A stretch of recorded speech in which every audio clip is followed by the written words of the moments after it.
ಸ್ನೇಹಿತ ಲಿಂಗರಾಜ್. ಎಲ್ಲರೂ ಚೆನ್ನಾಗಿದ್ರೆ ಅಂತ ಭಾವಿಸ್ತಾನೆ. ನಾನು ಮತ್ತೊಂದು ವೀಡಿಯೋಗೆ ಎಲ್ರಿಗೂ ಸ್ವಾಗತನ ಕೊಡ್ತೀನಿ. ಮತ್ತು ಅದೇ ರೀತಿ ಕ್ಷಮೆನೂ ಕೂಡ ಕೇಳ್ತೀನಿ, ಯಾಕೆಂದರೆ ತುಂಬ ದಿವಸ ಆಯಿತು ವೀಡಿಯೋ ಹಾಕಿ, ಆ ಕಾರಣಕ್ಕೋಸ್ಕರ.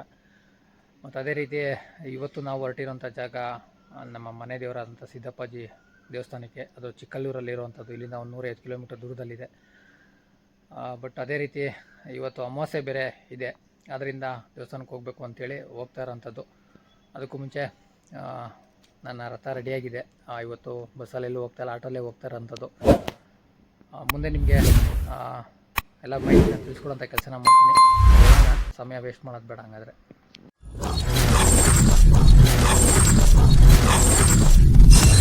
ಎಲ್ಲಾದರೂ ಲಾಂಗ್ ಡ್ರೈವ್ ಹೋಗೋಕ್ಕೆ ಮುಂಚೆ ಗಾಡಿ ಕಂಡೀಷನ್ನ ಚೆಕ್ ಮಾಡ್ಕೊಬೇಕು. ಅದೇ ರೀತಿ ನಾನು ಕೂಡ ಒಂದು ಜನರಲ್ ಚೆಕಪ್ನ ಮಾಡಿಸ್ಕೊಂಡು ಗಾಡಿನ ರಾತ್ರಿನೇ ಫುಲ್ ಟ್ಯಾಂಕ್ನ ಮಾಡಿಸ್ಕೊಂಡು, ಯಾಕೆಂದರೆ ಬೆಳಗ್ಗೆ ಅಷ್ಟೊತ್ತಿಗೆ ಯಾವುದೇ ಗ್ಯಾಸ್ ಬಂಕ್ಗಳು ಓಪನ್ ಆಗಿರೋದಿಲ್ಲ. ಅದೇ ರೀತಿ ಗಾಡಿನ ಚೆಕ್ ಮಾಡಿಸ್ಕೊಂಡು ಫುಲ್ ಟ್ಯಾಂಕ್ ಮಾಡಿಸ್ಕೊಂಡು ಗಾಡಿನ ರಾತ್ರಿನೇ ರೆಡಿ ಮಾಡಿ ಇಟ್ಕೊಂಡಿದ್ದೆ. ಅದಾದಮೇಲೆ ಬೆಳಿಗ್ಗೆನೇ ಎದ್ದು ಸ್ನಾನ ಮಾಡಿ ಪೂಜೆನ ಮಾಡಿ ಅಲ್ಲಿಂದ ಹೊರಡೋವಂಥ ಕೆಲಸನ ಮಾಡಿದೆ.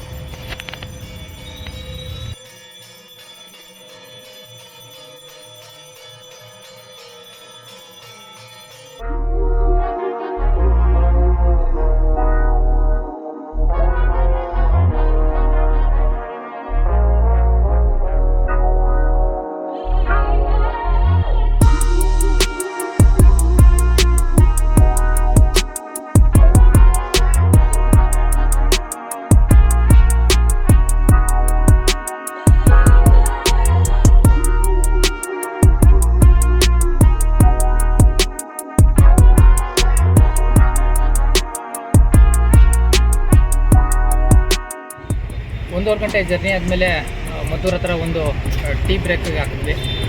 ಅದೇ ರೀತಿ ಒಂದು 6-6:30 ಬಿಟ್ಟಿದ್ವಿ ಅನಿಸುತ್ತೆ ಮನೆ. 8 ಗಂಟೆ ಆಯಿತು. ಇಲ್ಲೊಂದು ಟೀ ಕುಡ್ಕೊಂಡು ಮತ್ತೆ ಜರ್ನಿನ ಶುರು ಮಾಡಬೇಕು. ಅದಕ್ಕೂ ಮುಂಚೆ ನಾನು ಹಳೆ ವಿಡಿಯೋದಲ್ಲಿ ನಮ್ಮ ಮನೆಯವ್ರನ್ನ ಪರಿಚಯ ಮಾಡಿಕೊಟ್ಟಿದ್ದೀನಿ. ಈಗ ನಮ್ಮ ತಾಯಿ ಕೂಡ ನಮ್ಮ ಜೊತೆ ಬಂದಿದ್ದಾರೆ. ಇವರು ನನ್ನ ಮಕ್ಕಳು, ನಮ್ಮ ವೈಫು. ಮುಂದೆನೇ ತಿಳಿಸ್ಕೊಟ್ಟಾಗೇ ನಾನು ತುಂಬ ದಿವಸದಿಂದ ವೀಡಿಯೋ ಮಾಡೋಕ್ಕಾಗಲಿಲ್ಲ ಅಂತೇಳಿ. ಕಾರಣ ಏನಂತ ಹೇಳಿದ್ರೆ, ಸ್ವಲ್ಪ ಹೆಲ್ತ್ ಇಶ್ಯೂ ಇತ್ತು. ಅಂಥ ಸಂದರ್ಭದಲ್ಲಿ ನಮ್ಮ ಮನೆಯವರು ನಮ್ಮ ಮನೆ ದೇವರಿಗೆ ಹರಕೆನ ಹೊತ್ಕೊಂಡಿದ್ದಾರೆ. 9 ಅಮಾವಾಸ್ಯೆ ಬಂದ್ಬಿಟ್ಟು ಪೂಜೆ ಮಾಡಿಸ್ಕೊಂಡು ಬರ್ತೀನಿ ಅಂತೇಳಿ. ಆ ಕಾರಣಕ್ಕೋಸ್ಕರ ಈ ಮೊದಲನೇ ಅಮಾವಾಸ್ಯೆ ಹೊಡ್ತಾ ಇರೋಂಥದ್ದು. ಹಾಗೆಯೇ ಜರ್ನಿ ಶುರು ಮಾಡ್ತಾ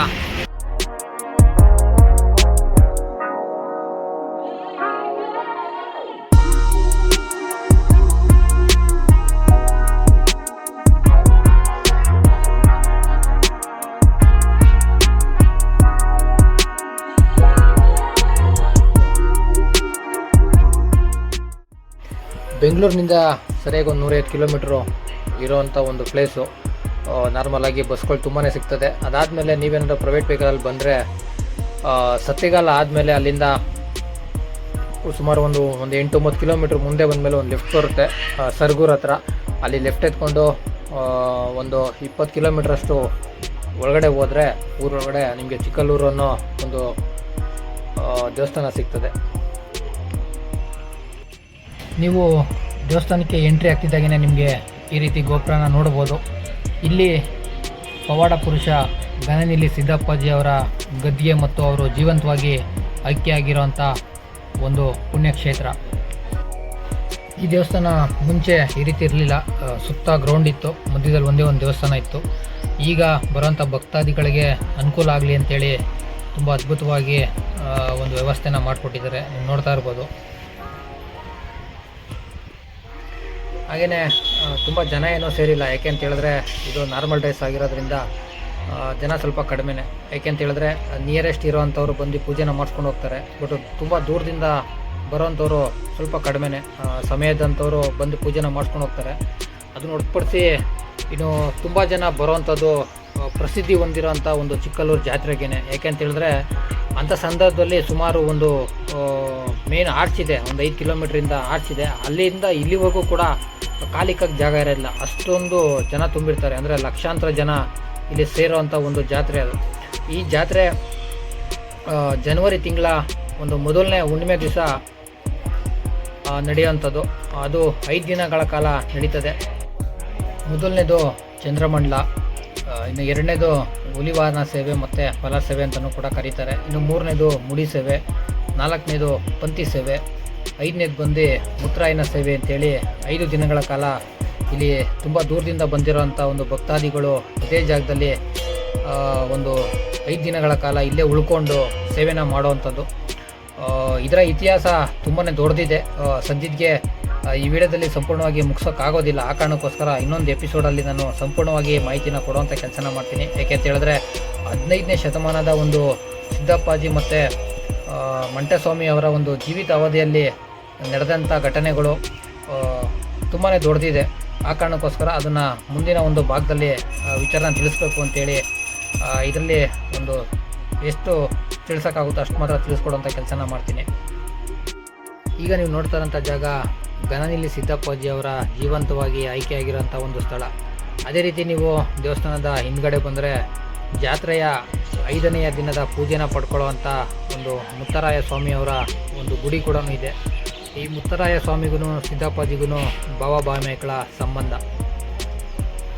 ಅದೇ ರೀತಿ ನಾನು ಹಿಂದೆ ತಿಳಿಸ್ದಾಗೇ ಜಾತ್ರೆ ಸಂದರ್ಭದಲ್ಲಿ ಬಂದರೆ ನೀವು ನೋಡ್ತಾ ಇರ್ಬೋದು, ಈ ಇಷ್ಟು ಖಾಲಿ ಜಾಗ ಕೂಡ ಸಂಪೂರ್ಣವಾಗಿ ಭರ್ತಿಯಾಗಿರ್ತದೆ. ಕಾರಣ ಏನಂತ ಹೇಳಿದ್ರೆ ಬರೋವಂಥವ್ರು ಫ್ಯಾಮಿಲಿ ಮಾತ್ರನೇ ಬರೋದಿಲ್ಲ, ಅವರ ಸಂಬಂಧಿಕರು ಸ್ನೇಹಿತರು ತುಂಬ ಜನನ ಕರ್ಕೊಂಡು ಬರ್ತಾರೆ.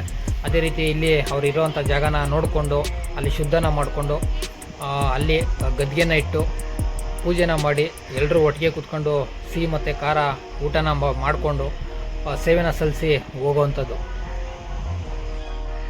ಅದಾದಮೇಲೆ ಪೂಜೆ ಎಲ್ಲ ಮುಗಿದ್ಮೇಲೆ ಮನೆಯಿಂದ ಮಾಡ್ಕೊಬಂದಂಥ ತಿಂಡಿನ ನಾವು ಅಲ್ಲೇ ಕೂತ್ಕೊಂಡು ತಿಂದ್ಕೊಂಡು ಅಲ್ಲಿಂದ ಮತ್ತೆ ಬೆಂಗಳೂರಿಗೆ ಪ್ರಯಾಣ ಬೆಳೆಸಿದ್ವಿ. ನಾನು ಹಿಂದಿನೇ ತಿಳಿಸ್ದಾಗೇ 5 ದಿನ ನಡೆಯುವಂಥ ಜಾತ್ರೆಗೆ ಒಂದು ಮಹತ್ತರ ಇದೆ. ಏಕೆಂತ ಹೇಳಿದ್ರೆ 15ನೇ ಶತಮಾನದಿಂದ ನಡ್ಕೊಂಡ್ಬಂದಿರೋಂಥ ಒಂದು ವಿಚಾರವಂತಿಕೆಗಳು ತುಂಬಾ ಇರೋದ್ರಿಂದ ಈ ವಿಡಿಯೋದಲ್ಲಿ ಕಂಪ್ಲೀಟ್ ಮಾಡೋಕ್ಕಾಗಲಿಲ್ಲ.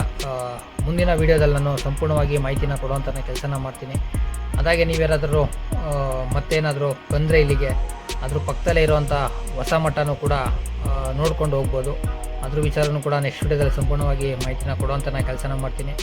ಅದಕ್ಕೂ ಮುಂಚೆ ಈ ವಿಡಿಯೋನಾದ್ರು ಇಷ್ಟ ಆಗಿದರೆ ಲೈಕ್ ಮಾಡಿ, ಶೇರ್ ಮಾಡಿ, ಕಮೆಂಟ್ ಮಾಡಿ ಮತ್ತು ಸಬ್ಸ್ಕ್ರೈಬ್ ಮಾಡಿಕೊಂಡು ಸಪೋರ್ಟ್ ಮಾಡಿ ಅಂತ ಹೇಳ್ತಾ ಸಿಗೋಣ ಮುಂದಿನ ವಿಡಿಯೋದಲ್ಲಿ. ಅಲ್ಲಿವರೆಗೂ ಎಲ್ರಿಗೂ ಕೂಡ ನಮಸ್ಕಾರ.